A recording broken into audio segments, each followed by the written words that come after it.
Assalamualaikum warahmatullahi wabarakatuh.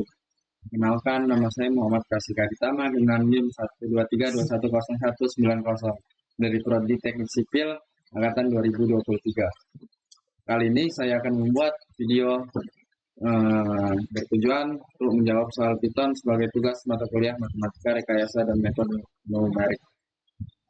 Soal nomor 1.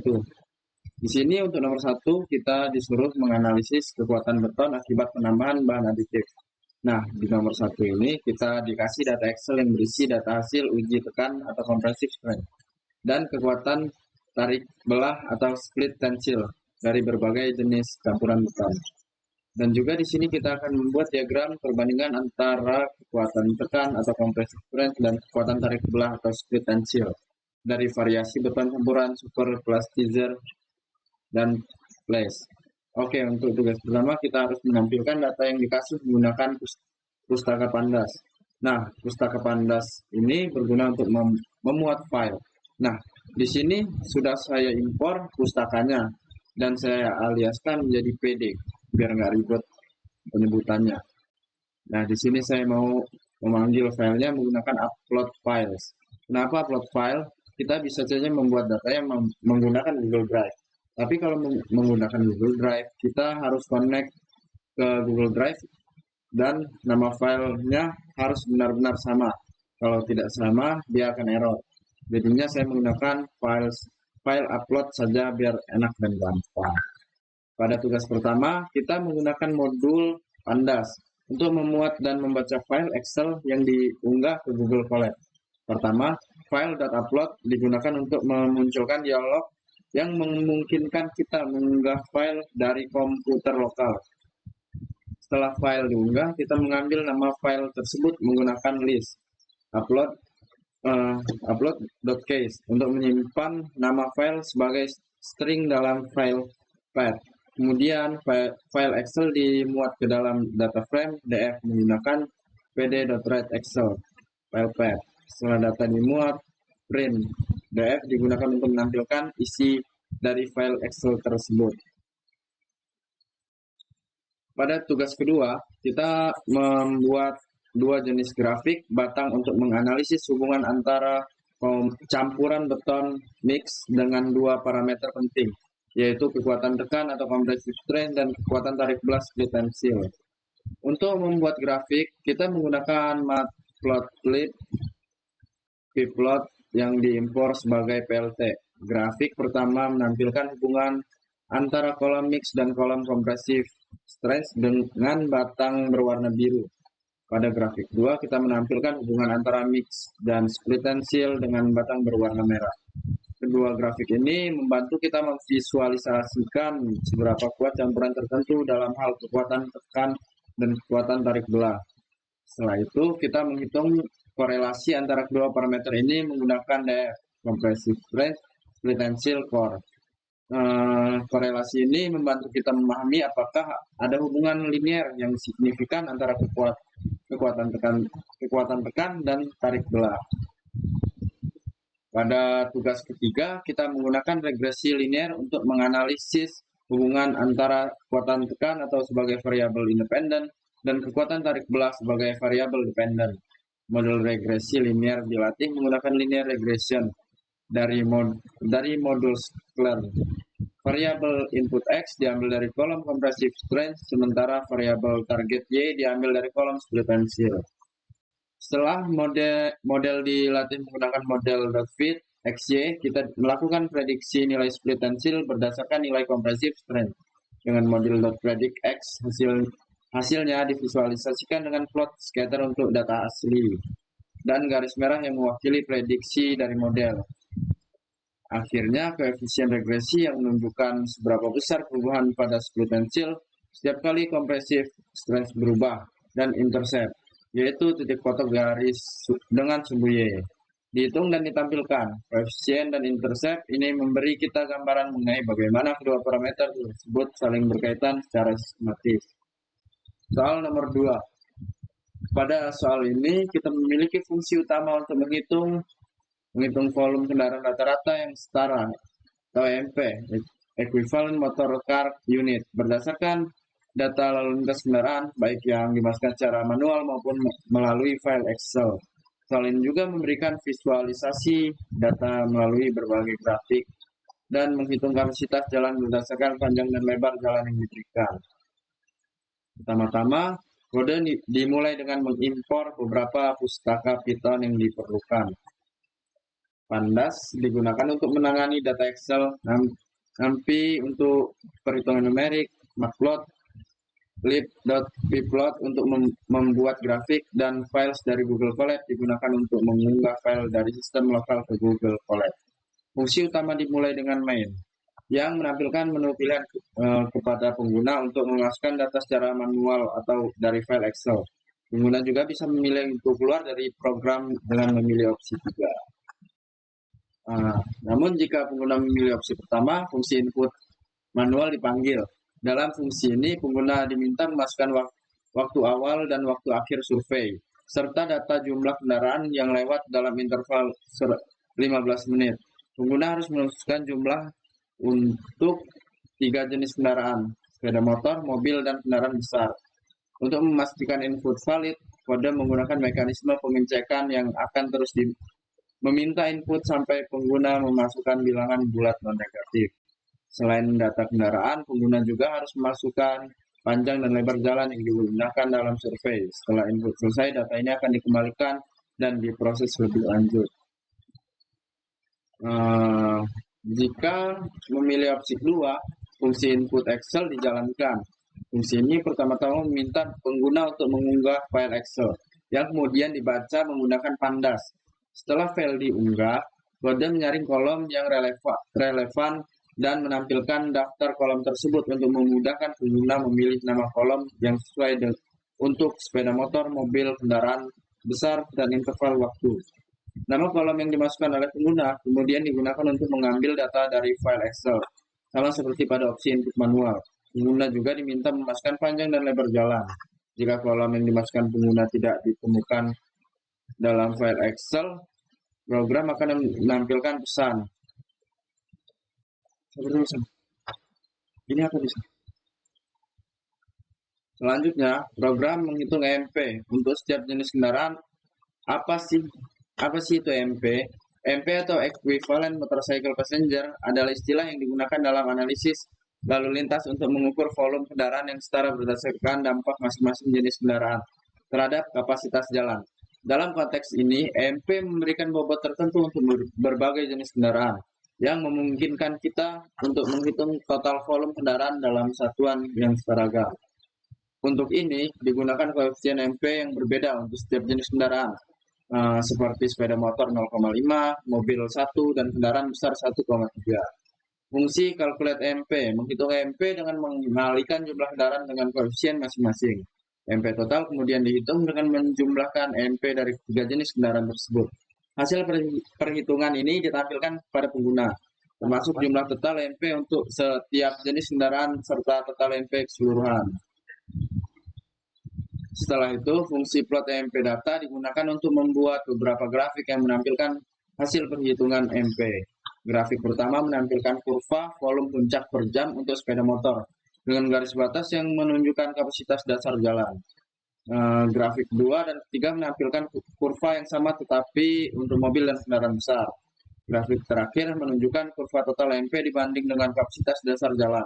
Selain itu, ada juga grafik perbandingan yang menampilkan kurva EMP untuk sepeda motor, mobil, dan kendaraan besar dalam satu grafik untuk memudahkan perbandingan antar jenis kendaraan. Fungsi analyze traffic kemudian digunakan untuk menganalisis data yang telah dimasukkan, baik secara manual maupun dari file Excel. Pertama, fungsi ini memeriksa apakah data kendaraan berjumlah 8 interval waktu atau setiap 15 menit selama 2 jam. Jika tidak, program akan menampilkan pesan error. Jika data valid, program menghitung total kendaraan yang melintasi jalan selama periode waktu tersebut, menghitung luas jalan, dan menghitung kapasitas dasar jalan berdasarkan ukuran jalan, atau dengan rumus kapasitas sama dengan panjang jalan ke lebar jalan per 1000. Kapasitas dasar ini kemudian dibandingkan dengan jumlah total kendaraan untuk melihat apakah jalan tersebut melebihi kelebihan kapasitas atau tidak. Soal nomor 3. Pertama-tama, kode ini dimulai dengan mengimpor beberapa pustaka Python yang diperlukan. Pandas digunakan untuk menangani data Excel, NumPy untuk perhitungan numerik, Matplotlib, Pplop untuk membuat grafik, dan file dari Google Colab digunakan untuk mengunggah file dari sistem lokal ke Google Colab. Fungsi ini bertujuan untuk memuat file Excel yang diunggah. Setelah data dimuat menggunakan pd.read, Excel dilakukan pembersihan nama kolom dengan menghapus spasi yang tidak diperlukan menggunakan str.read. Kolom yang tidak bernama atau yang memiliki prefix atau unnamed akan dihapus agar tidak menyebabkan kebingungan dalam pemrosesan data berikut. Fungsi calculate velocity, fungsi ini menghitung kecepatan dari data percepatan yang diberikan. Karena kecepatan adalah hasil integrasi dari percepatan, np.sumsum digunakan untuk melakukan integrasi numerik, penjumlahan kumulatif. NP gradient atau time memberikan perubahan waktu antar data untuk menghitung integral tersebut. Fungsi calculate displacement ini fungsinya menghitung perpindahan dari kecepatan yang telah dihitung sebelumnya. Sama seperti perhitungan kecepatan, perpindahan diperoleh dengan mengintegrasi kecepatan menggunakan penjumlahan kumulatif. Fungsi ini menghitung intensitas Arias, yang merupakan metrik penting dalam analisis seismik. Didasarkan pada integral kuadrat percepatan terhadap waktu. Faktor np.pi digunakan untuk mengubah hasil menjadi satuan yang benar. Satuannya meter per second kuadrat. Fungsi sederhana ini menghitung kuadrat percepatan yang merupakan dasar dari beberapa metrik seperti intensitas, Arias, dan nilai arm. Fungsi yang ini bertujuan untuk menemukan waktu ketika percepatan melebihi ambang batas tertentu atau default 0,05 G.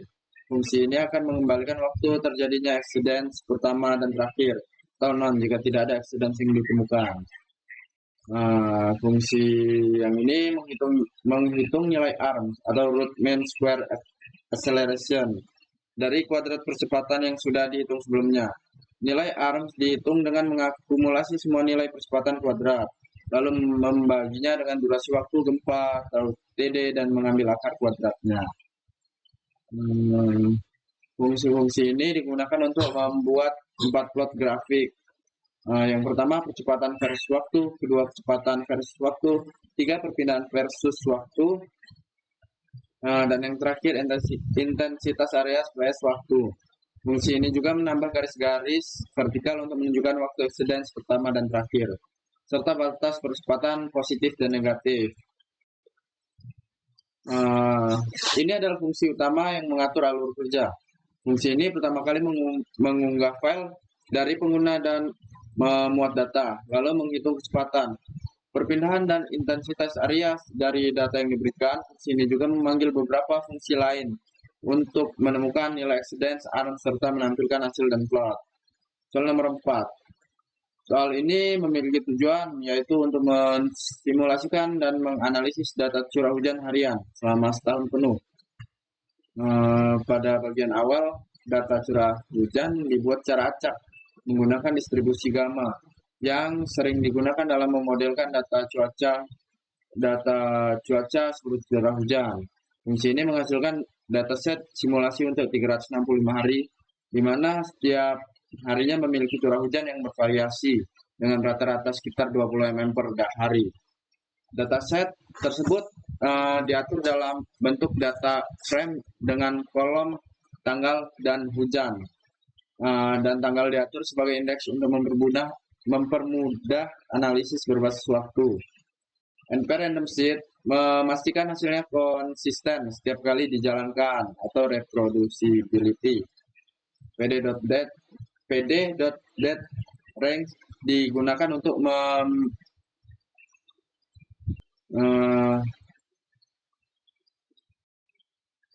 pd.daterange digunakan untuk membuat rangkaian tanggal dari 1 Januari 2023 hingga 31 Desember 2023. np.random.gamma menghasilkan data simulasi hujan dengan nilai rata-rata sekitar 20 mm per hari.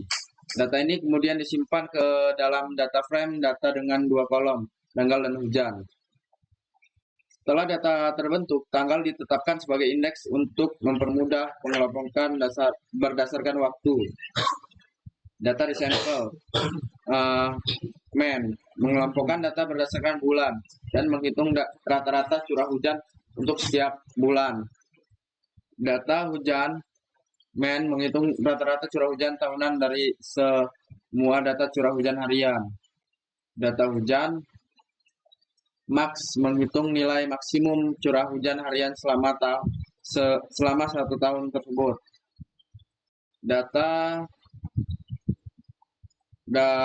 hujan lebih besar dari ambang batas memilih hari-hari di mana curah hujan melebihi 50 mm. Hasilnya adalah data frame hari hujan ekstrim yang berisi tanggal dan curah hujan pada hari-hari ekstrim. Plot curah hujan harian. Visualisasi pertama adalah grafik curah hujan harian selama 1 tahun. Pada grafik ini, garis horizontal merah menunjukkan rata-rata curah hujan tahunan.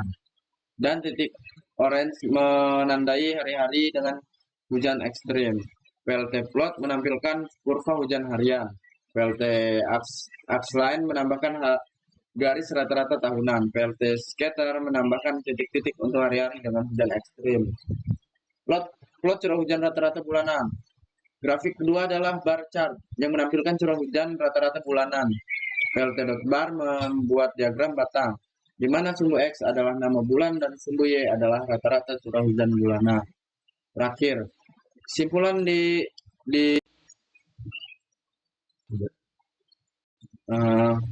kesimpulan ditampilkan dalam bentuk teks dengan beberapa statistik utama dari hasil analisis. Curah hujan rata-rata tahunan, intensitas hujan maksimum harian, dan jumlah hari hujan ekstrim ditampilkan. Hari hujan ekstrim juga ditampilkan untuk memperlihatkan tanggal dan besaran hujan pada hari-hari dengan intensitas tinggi. Sekian dari hasil tugas saya. Jika ada salah saya mohon maaf. Wassalamualaikum warahmatullahi wabarakatuh.